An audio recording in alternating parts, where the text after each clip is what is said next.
Ladies and gentlemen, dear friends of freedom of religion, it's a very great honor for me, and I'm very proud to be here in Florence and to speak to you representing the foremost German human rights organization that stands for the preservation of freedom and democracy against Islamic supremacism, the Citizens Movement Pax Europa. Thank you very much, Armando, for the opportunity to speak to all of you here. And now let's talk about religious freedom. Our common dear friend, Oriana Fallaci, the great hero and the one who we commemorate these days, is cited with the words, "I am known for a life spent in the struggle for freedom, and freedom includes the freedom from religion." What does that mean for us? Freedom of religion does not mean religious excuses might be tolerable for anything. Sure, everybody is free to believe anything. That's true. I might believe that my God or my goddesses may appreciate the sacrifice of burning babies. I might believe that my God welcomes stoning of adulteresses. I might believe that the killing of unbelievers is God's will, and I might use their skulls even for creating skull minarets. I might believe that according to my religion, women should be veiled with parakeets. That could be my belief. But can I practice these things? No, not at all. Some people argue saying, but that's my culture and I'm obliged to practice it. That's my homeland culture and nobody must interfere in this. But it's a matter of difference between culture and civilization. You know the difference between culture and civilization? An example, I might behead you and use your skull as an ashtray. That's culture. But if I get punished, so that's civilization. We are civilized, that's true, and we have certain ethics which support this civilization. Now, but it has rarely ever happened in history. I'm here in Italy. I had been in Italy before, and I like Italy, I love Italy, and I love the Italians. They're good folks. Today, millions of Italians, and even tourists from other countries around the world, enjoy to go to the beach in Italy to swim and to have fun. Some 400 years ago, nobody could have done that. Why? If you look into history, you see a lot of watchtowers and fortresses all around, close to the Italian coast, built in medieval times, only constructed for the defense from the Islamic invaders, the Saracens, who came into the country for pillage, to plunder, and to kidnap people in order to put them in slavery. Yes, hundreds of thousands of Italians were sold as slaves in the slave markets of Tanger and in other Arabic marketplaces. That happened for many centuries, right here in Italy.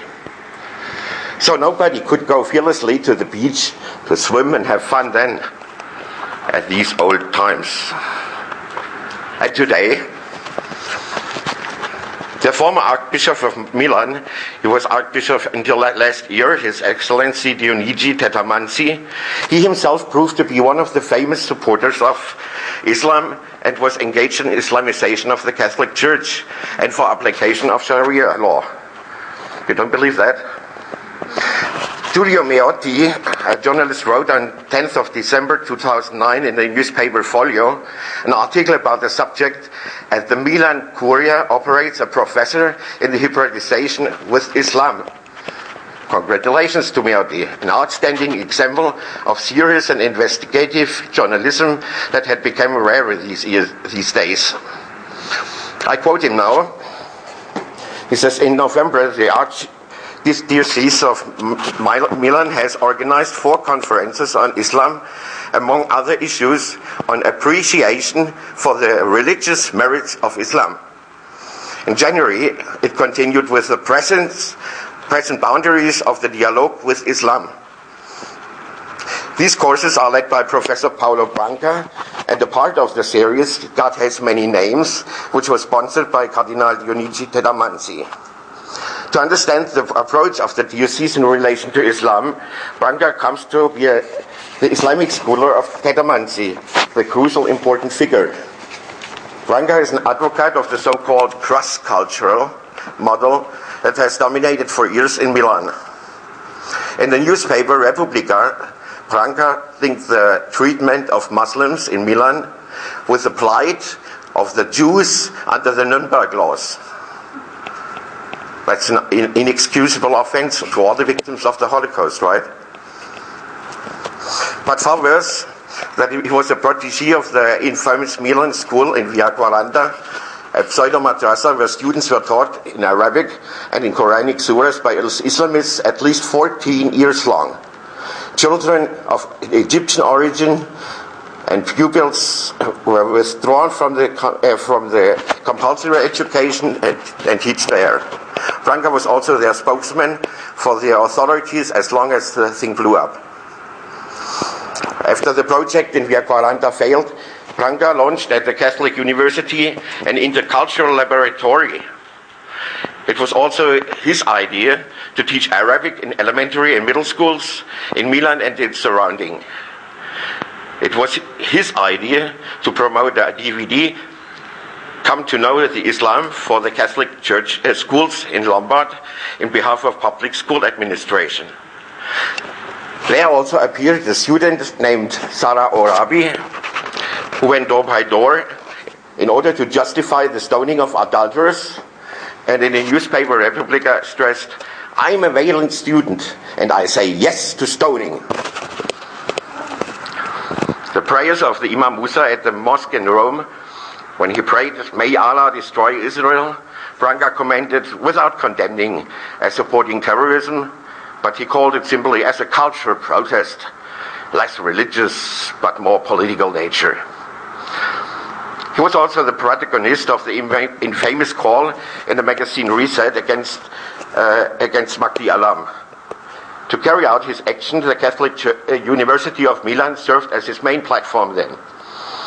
Did you ever wonder about the present situation?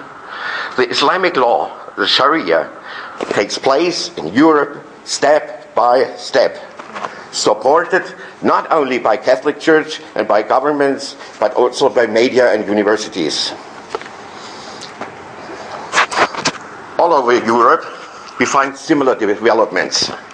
In Austria, my dear friend Elisabeth Sabatic-Wolf was fined for claiming that Mohammed had sexual relationship with a minor girl, which is common thought in Islamic doctrine. Another friend of mine, Michael Mannheimer, journalist, he finds himself actually in a lawfare against him because an Islamic imam filed a lawsuit against him since he wrote the truth about Islam in an article. Another friend, Armin Goyes, a German professor of medical history, wrote a book about the disease of the Prophet, explaining that Muhammad most likely was suffering of hallucinatory schizophrenia. Well, now as the Saudi Arabia-sponsored King Fahd Academy in Bonn, Bad Godesberg, filed a lawsuit against him. So freedom of expression and belief are definitely under attack.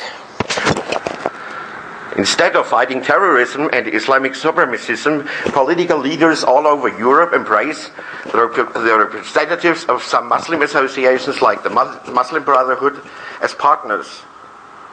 What comes next? Partnership with the mafia to fight organized crime? Or conferences with pedophiles in order to prevent child abuse? Freedom of expression and freedom of belief are of high value, and some of the elementary ones of all the human rights. Again, we are at a crossroads of history. Without freedom of speech, no other freedom will be left in future. In fact, in Europe, there is in all countries an urgent need for something similar to the First Amendment of the US Constitution to protect freedom of speech. Since the OIC, the organization of the Islamic Conference, is pressuring year after year the United Nations and the Human Rights Council to criminalize and penalize any criticism of Islam. Our action is needed worldwide. A further effort was started by OIC with the so-called Istanbul process. We heard earlier this day about it last year. Another attempt was started to stop free speech. Therefore, I'm happy that here in Florence, this European conference takes place in order to work together worldwide to stop Sharia, stop Islamic supremacism, stop Islamization. And I call upon you, everybody who is determined to stand up for freedom, liberty and democracy. I call upon you to defend our human rights against Islamic supremacism, against Sharia, and against limitation of our freedom of speech and our freedom of belief. Stand up and take courage. And I call upon every secular Muslim or moderate Muslim in the Western world. Where's your loyalty? When it comes to the call, are you loyal to your countries in which you reside and the Western values that your chosen country represents? Or are you rather loyal to your brothers in faith, loyal to the Ummah, to all these misunderstanders of Islam? Do you support Sharia or do you support human rights? Both at the same time is not possible. So decide for yourself and let me know. Will you join us in the fight for freedom or will you join your fellows in jihad? And I call upon every religious Muslim who thinks we are racist, bigots and Islamophobes or whatsoever while complaining about our activities. I tell them, it's the will of Allah. You believe that nothing happens in the universe your Allah didn't predict and allow? So believe. You believe that not even a leaf may fall from a tree without the will of Allah? So it's for the sake of Allah that I'm a critic of Islam. Your Allah wants me to tell the truth about Islam publicly. So why do you continue to rebel against the will of Allah, seeking to prevent me to telling the truth? And I call upon all the supporters of Islamization in politics, media, society and university in the Western world. What do you really think who you are? Are you really thinking you are doing a good job? No. You are the fascists of the 21st century.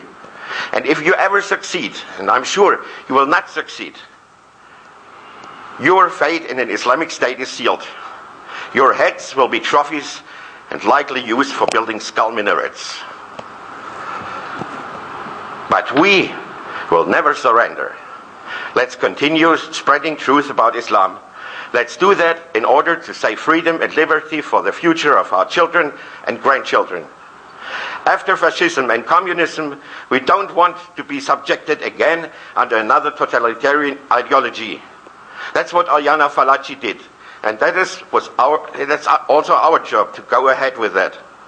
Like Oriana Fallaci once wrote, there are moments in life when silence is guilt and talking becomes necessity, a civic duty, a moral challenge, a categorical imperative to which there is no escape.